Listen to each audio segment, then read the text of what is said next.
수천 년의 시간을 뛰어넘어 오늘날 우리의 삶의 깊은 통찰을 던져주는 고전이 있습니다. 그 이름만 들어도 우리는 치열한 전장과 팽팽한 긴장감을 떠올리게 됩니다. 바로 손자병법입니다. 하지만 손자병법이라는 제목은 어쩌면 우리에게 작은 오해를 불러일으킬 수 있습니다. 전쟁이라는 단어를 들으면 우리는 흔히 군대와 무기, 파괴와 같은 이미지를 떠올립니다. 그러나 위대한 고전 속에서 전쟁은 결코 폭력에 대한 예찬으로 그려지지 않습니다. 오히려 손자가 말하는 전쟁은 균형의 과학이자 움직임의 예술이며 지식과 전략이 빚어내는 고도의 정신적 훈련에 가깝습니다. 손자는 우리를 전쟁이라는 거대한 은유의 세계로 초대합니다. 삶, 투쟁, 그리고 결정. 인간의 모든 행위는 하나의 전장으로 해석될 수 있습니다. 개인적인 갈등을 관리하는 일, 기업을 이끌어가는 과정, 심지어 우리 내면의 약점과 마주하는 순간까지도 말입니다. 바로 이러한 이유로 손자병법은 단순히 장군이나 전략가들뿐만 아니라 철학자, 심리학자, 경영인, 그리고 영적인 스승들에게까지 깊은 영감의 원천이 되어 왔습니다. 사실 손자가 실제로 누구였는지는 여전히 신비에 쌓여 있습니다. 기원전 5세기경 중국의 춘추시대에 살았던 어느 장군이었을 수도 있고 수많은 전설에 둘러싸인 전략의 대가였을 수도 있습니다. 어쩌면 후대의 사람들이 이 비범한 텍스트에 권위를 부여하기 위해 만들어낸 가상의 인물일지도 모릅니다. 하지만 그것은 중요하지 않습니다. 중요한 것은 시대를 관통하는 그의 말에 담긴 힘, 수세기에 걸친 군사적, 철학적 지혜를 짧은 경구 속에 응축해내는 놀라운 능력입니다. 본래 지휘관과 병사들을 이끌기 위해 쓰여진 이 책이 오늘날 전 세계의 사관학교는 물론 유수의 경영대학원, 심리학과, 심지어 명상 수업에서도 읽히는 보편적인 지침서가 되었다는 사실은 놀라움을 자아냅니다. 손자는 우리에게 넌지시 속삭입니다. 진정한 전쟁은 칼과 창으로 싸우는 것만이 아니라고.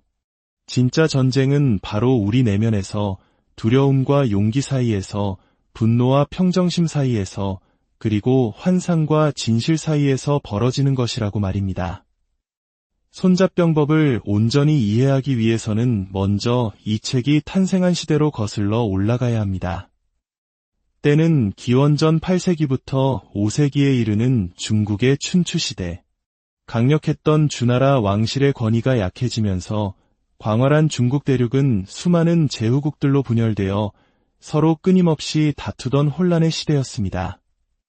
전쟁은 일상이 되었고 성을 포위하고 들판에서 대규모 회전을 벌이며 물밑에서는 복잡한 정치적 음모가 꿈틀댔습니다.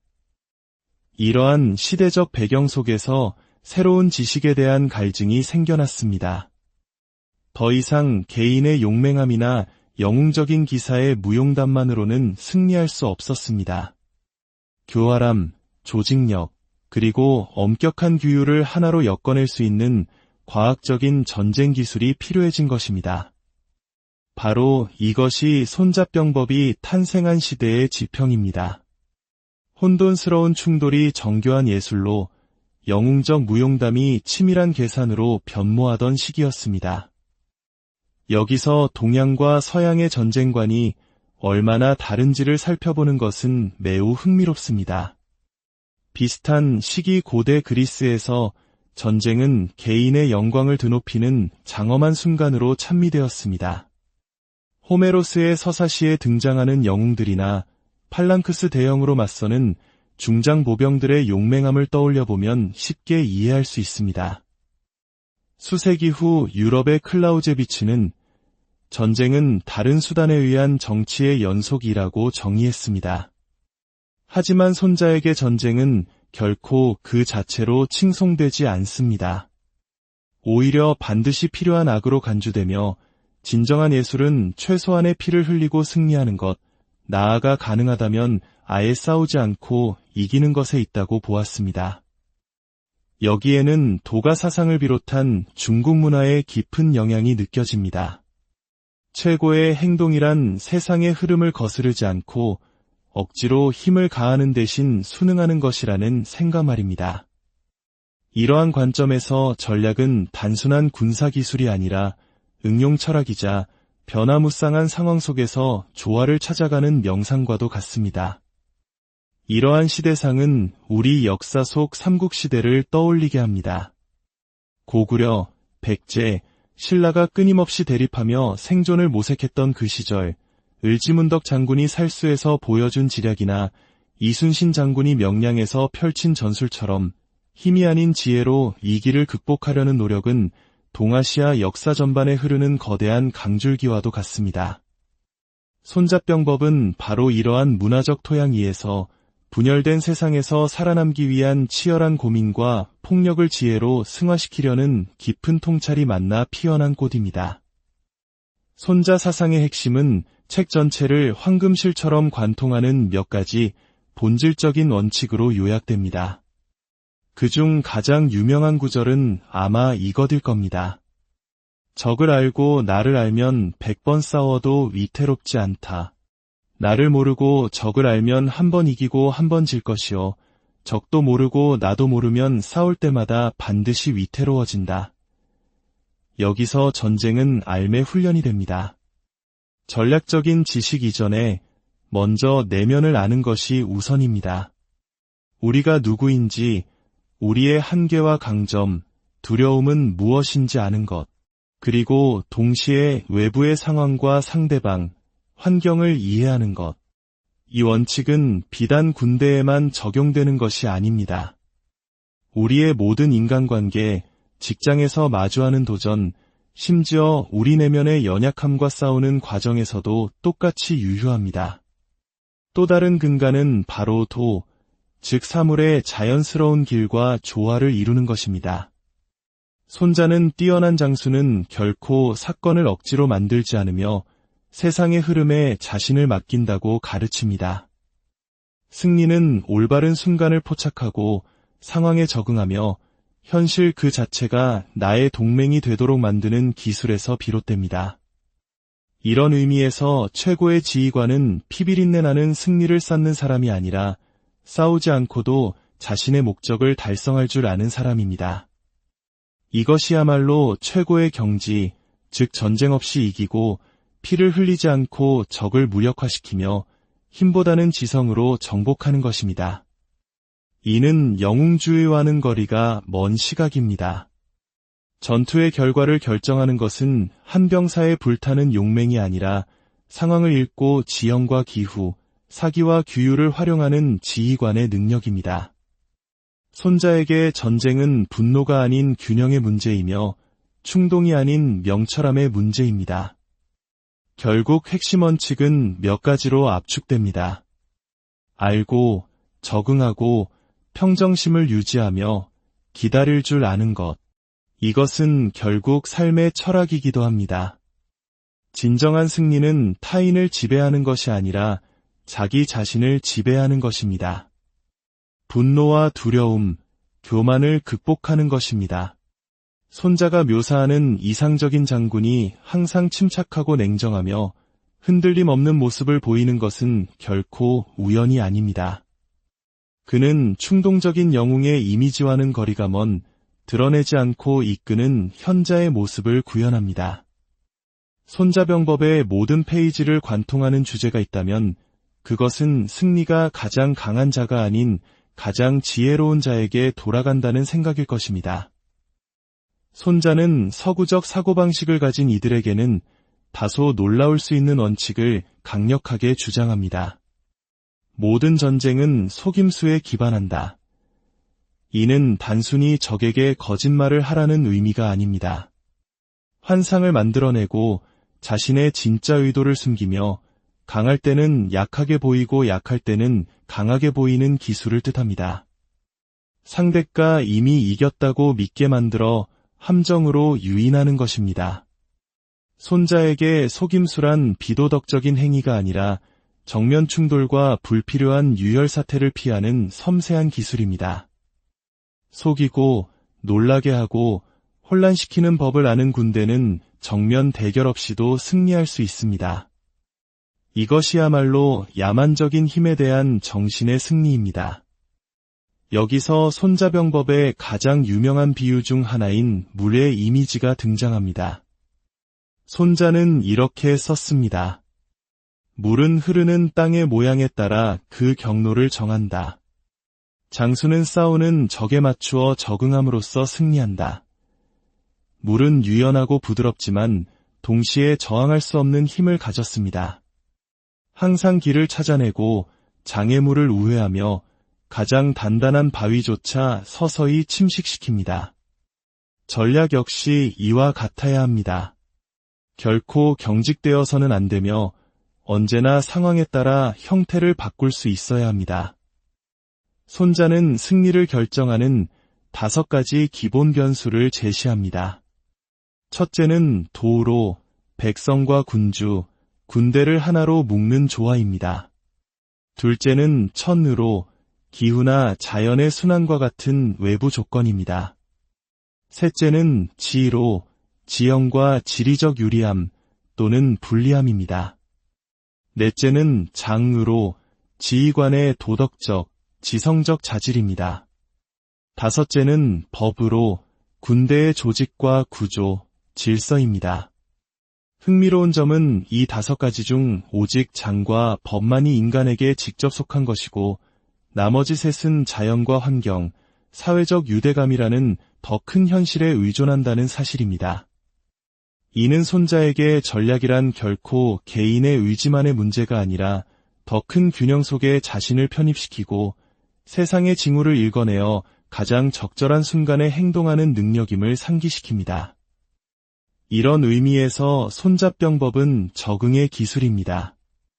승리하는 장수는 고정된 계획에 얽매이지 않고 물처럼 방향을 바꿀 줄 아는 사람입니다. 필요에 따라 숨기고 드러낼 줄 알며 더 큰 힘을 얻기 위해 후퇴하는 것을 받아들이고 모든 어려움을 기회로 전환하는 사람입니다. 이는 전장을 넘어선 가르침이며 정면 충돌을 피하고 흐르는 법을 배우며 지혜롭게 살아가라는 인생의 초대장과도 같습니다. 이쯤에서 한 가지 질문이 자연스럽게 떠오를 수 있습니다. 어떻게 전쟁을 다루는 책이 윤리와 철학의 원천이 될 수 있는가? 하지만 바로 이 점이 손자병법의 가장 매력적인 측면 중 하나입니다. 우선 이상적인 장군은 결코 싸움을 추구하는 사람이 아닙니다. 반대로 그는 전쟁을 모든 다른 방법이 소진되었을 때만 선택하는 최후의 수단으로 여깁니다. 손자는 단호하게 선언합니다. 전쟁의 최상 기술은 싸우지 않고 적을 굴복시키는 것이다. 여기에는 파괴가 아닌 갈등이 불붙기 전에 미리 무력화시키는 데 진정한 힘이 있다는 매우 현대적인 지혜가 담겨 있습니다. 이런 의미에서 손자병법은 역설적으로 평화의 기술이 됩니다. 피할 수 있었던 모든 전투는 전장에서 얻은 승리보다 더 우월한 승리입니다. 왜냐하면 상처도 원한도 남기지 않기 때문입니다. 또한 지휘관의 모습이 있습니다. 손자는 그가 갖춰야 할 5가지 근본적인 덕목으로 지혜, 신뢰, 인자함, 용기, 그리고 엄격함을 꼽습니다. 오만이나 야망, 권력욕이 아니라 신뢰와 존경을 불러일으키는 내면의 자질입니다. 그는 지배하지 않고 이끌며 강요하지 않고 명령하는 영적인 스승과 같습니다. 이러한 관점에서 전쟁은 자기 통제를 연마할 기회가 됩니다. 장군은 결코 분노나 공포에 휩쓸려서는 안 됩니다. 가장 절망적인 상황에서도 냉철함과 평정심을 유지할 줄 알아야 합니다. 이는 자기 자신을 먼저 다스릴 수 있어야만 타인을 다스릴 수 있다는 도가의 현자나 스토아 철학자의 모습과 매우 가깝습니다. 손자병법의 여정은 수세기와 대륙을 가로지릅니다. 중국에서 이 책은 곧 필독 고전이 되었습니다. 일본의 사무라이들은 이 책을 경건하게 읽었고 한국의 장군들은 훈련 지침서로 채택했습니다. 동아시아 전역에서 수세기 동안 군사교육의 기준점으로 남았습니다. 하지만 그 여정은 아시아에만 머물지 않았습니다. 18세기에 유럽에 소개된 이래 나폴레옹 보나파르트가 그 원칙을 숙지했고 20세기에는 서구 전략가들의 관심이 폭발적으로 증가했습니다. 더글러스 맥아더나 마오쩌둥 같은 장군들이 손자의 격언에서 직접 영감을 받았다고 공공연히 밝힌 것은 결코 우연이 아닙니다. 더욱 놀라운 것은 전장을 넘어선 손자병법의 현대성입니다. 최근 수십 년간 이 책은 기업 경영 지침서, 리더십 강의, 마케팅 전략의 단골 소재가 되었습니다. 적을 알고 나를 알라는 문장은 더 이상 군대가 아닌 시장을, 전투가 아닌 경제 경쟁을 앞둔 이들의 주문이 되었습니다. 심리학자들과 코칭 전문가들은 이 텍스트를 내면의 갈등, 관계의 어려움을 해결하고 개인적 성장을 이루기 위한 안내서로 재해석했습니다. 그러나 우리는 경계해야 합니다. 억지로 현대화하는 과정에서 이 복잡한 작품을 그저 상투적인 문구 모음집으로 전락시킬 위험이 있기 때문입니다. 전쟁은 속임수의 예술이다. 와 같은 인용문들은 종종 맥락 없이 사용되어 영혼 없는 슬로건으로 변질되곤 합니다. 그렇기에 우리는 이 텍스트의 철학적 뿌리, 즉 도가적 조화, 파괴 없는 승리에 대한 추구, 지휘관의 도덕적 규율을 잊지 말아야 합니다. 이 긴 여정의 끝에서 손자병법이 우리에게 남기는 것은 폭력의 지침서가 아니라 삶의 철학입니다. 손자는 우리에게 전쟁을 존재의 은유로 바라보라고 권합니다.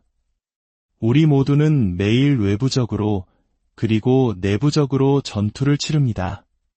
세상의 어려움에 맞서는 싸움도 있지만 우리의 두려움, 환상, 한계에 맞서는 더 미묘하고 결정적인 싸움도 있습니다. 손자는 우리에게 진정한 승리는 외부의 적을 물리치는 것이 아니라 우리 내면에 있다고 암시합니다. 모든 것이 흔들릴 때 평정심을 유지할 줄 아는 사람의 승리, 충동적으로 행동하는 대신 올바른 순간을 기다릴 줄 아는 사람의 승리, 억지로 힘을 쓰지 않고 사건의 흐름과 조화를 이루는 사람의 승리. 자기 자신을 다스리기 때문에 타인을 이끌고 영감을 줄 수 있는 사람의 승리입니다. 최고의 기술은 100번 싸워 100번 이기는 것이 아니라 싸우지 않고 적을 굴복시키는 것이라는 원칙은 삶에 적용될 때 지혜의 길이 됩니다. 갈등을 키우지 말고 해소하라. 분노로 반응하지 말고 상황을 동맹으로 만들어라. 지배를 추구하지 말고 조화를 추구하라. 오늘날처럼 긴장과 경쟁으로 가득 찬 세상에서 손자의 가르침은 더욱 절실하게 들립니다. 진정한 힘은 상대를 압도하는 것이 아니라 인내와 명철함, 그리고 눈앞의 현실 너머를 보는 능력에 있음을 일깨워줍니다. 역설적으로 손자병법은 평화의 예술이 됩니다. 우리에게 지혜롭게 사는 법, 올바른 싸움을 선택하는 법, 그리고 우리 안팎의 평온을 가꾸는 법을 가르쳐주는 내면의 여정입니다. 그리고 바로 이 고요한 자기 극복 속에서 우리는 아마도 가장 위대한 승리를 발견하게 될 것입니다. 오늘의 이야기가 여러분의 삶에 작은 울림을 주었기를 바랍니다. 만약 이 성찰의 시간이 의미 있었다면 여러분의 좋아요와 구독은 저희가 더 가치 있는 콘텐츠를 만들어 나가는데 큰 힘이 될 것입니다. 또한 이 지혜를 소중한 사람들과 함께 나누는 것 또한 멋진 일이 될 것입니다. 다음 시간에도 더욱 깊이 있는 이야기로 여러분을 찾아뵙겠습니다.